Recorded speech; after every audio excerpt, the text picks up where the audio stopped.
To On the Record with Tiffany, and today I have the honor of having the Honorable Joe Gonzales, our district attorney here in San Antonio, Texas. Mr. Gonzales, how are you doing today? I'm doing great, Tiffany. Thanks for inviting me back. I really had a good time the last time, and so I'm glad to be here again. Well, I think we need to have you on often, as I have told you before, because our public really needs to. This is a different time since we've been going through COVID-19, and having you here is just very reassuring, because when we hear so many things being said about the police and being said about law enforcement, about district attorneys, which are two different offices and different your job is to follow the law and interpret the law. So that's very different, and I feel like we need to hear more from people like you. Well, I agree, and thanks again for having me, because it is important for the community to know what we're doing and know that we are two different agencies, and we don't. We're not investigators that go out there and investigate crime. We have to, as you say, we have to review the cases that are brought to us from law enforcement, and we have to be able to apply the facts to the law. And so it is important that the community know what we're doing. And that they understand, what I like about you, Honorable Joe Gonzales, which is a very good, an accurate description, honorable, is that you had a vision from the time you ran for that spot, and you have followed out your vision regardless of how the winds were blowing. And it's something as tumultuous as COVID-19, as a worldwide pandemic. You have maintained your vision. You have maintained through a pandemic, through a social uprising. You've stuck with, hey, my vision is to unify the community, interpret the laws accurately, and places where I see that we need to make adjustments, to make those adjustments. But you're not changing your mission and vision. You're just making it more inclusive and better for the community. And that says something about heart and why you're here. Well, thank you for saying that.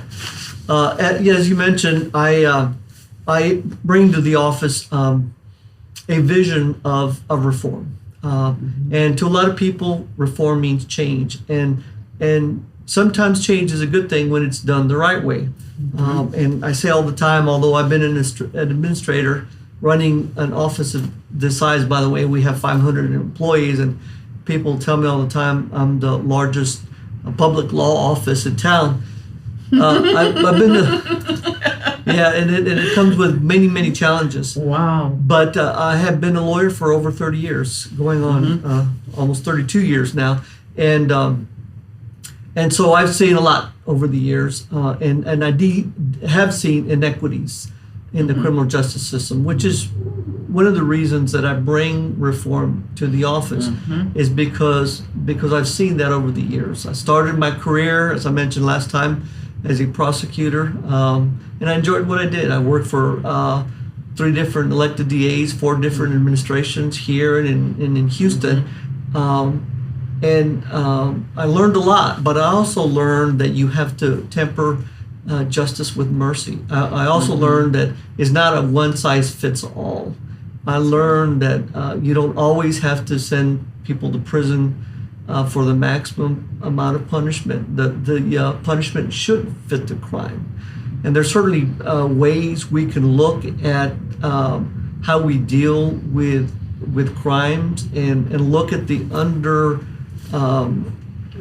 the cause, the root of the problem, to see if there's something we can do to to solve that issue, because we really don't do a lot if all we're doing is creating a revolving door, right? If someone's continuing to get arrested, for example, for the same offense, like maybe theft or a small drug offense, and the reason they're doing it is because maybe they have a drug habit. Well, maybe we ought to look at ways to deal with that drug addiction. So those are the kinds of things that we bring to this administration. Those are the kinds of things that I've been trying to do in the year and a half or so that we've been in office. And you've been doing a good job of that, because we have to think about things like the human experience. And we saw with what can only be described as an epidemic of methamphetamines, that people commit crimes directly related to that particular drug, crack. We've got so many things like that are a social problem along with a crime problem. And your heart wants to, there's the law, and then there's also the human component to that, where we have to care about what's happening with that person and how they got there, and how we can help them get to the next stage in life that's better, because there are opportunities, but we have to be willing to put the programs in place to get them there. And you've done some of that.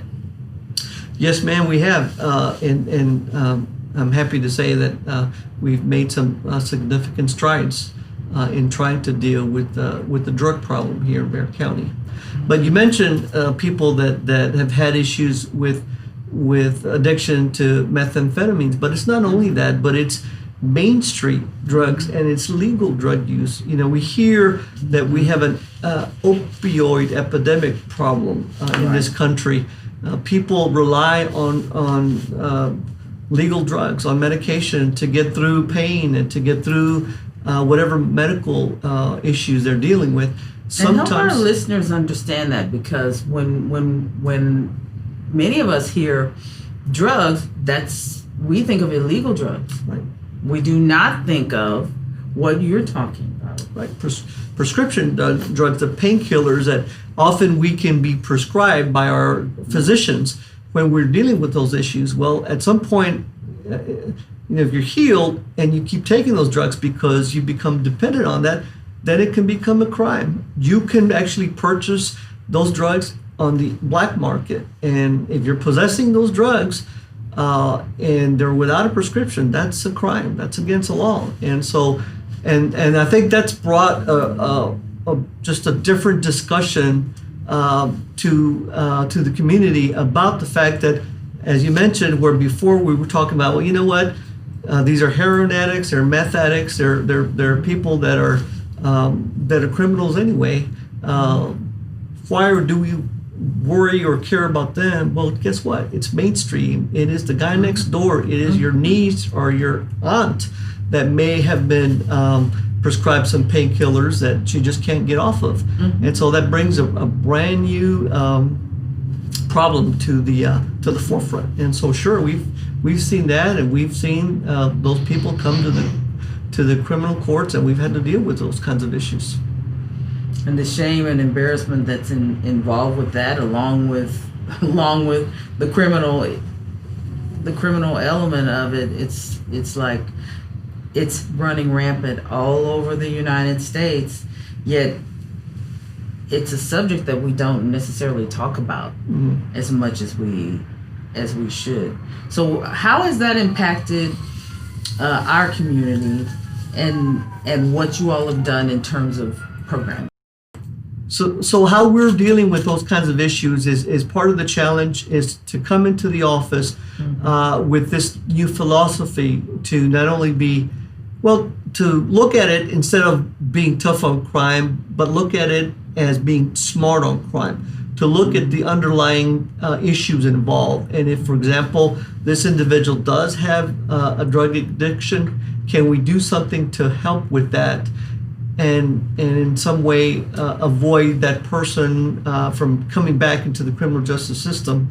If it's appropriate, if you're talking about someone, for example, who's a nonviolent offender who is a user as opposed to a street pusher or a drug dealer or someone who's actually hurting our children in our schools, but someone who has a true drug addiction, then what we're doing is looking to see if we can be part of some kind of an alternative to incarceration program. So we have a drug court in Bexar County that's been in existence for several years. We're fortunate that we have a group of judges, not only on the felony side, our district court judges, but our misdemeanor judges or the county court judges, who I think by and large, for the most part, recognize that there is sometimes a drug problem with people that come before them, and so many of them are willing to give an opportunity to those individuals who have drug problems, and instead of sending them to prison for X amount of years, maybe look for alternatives like drug treatment and things of that nature. So that's, it takes many people being involved. It takes a partnership of not only the district attorney's office, but the probation offices and the courts themselves, the judges, to try and come up with solutions to this problem. To everybody that's listening, I want you to come back and listen to the Honorable Joe Gonzales, because we're going to talk a little bit more about the drug courts and how they relate to cite and release and what's going on with our community and how we're relating as Americans, as Texans, and as people who believe in law and order and our district attorney's office. Thank you so much. You've been listening to On the Record with Tiffany, and come back and listen some more.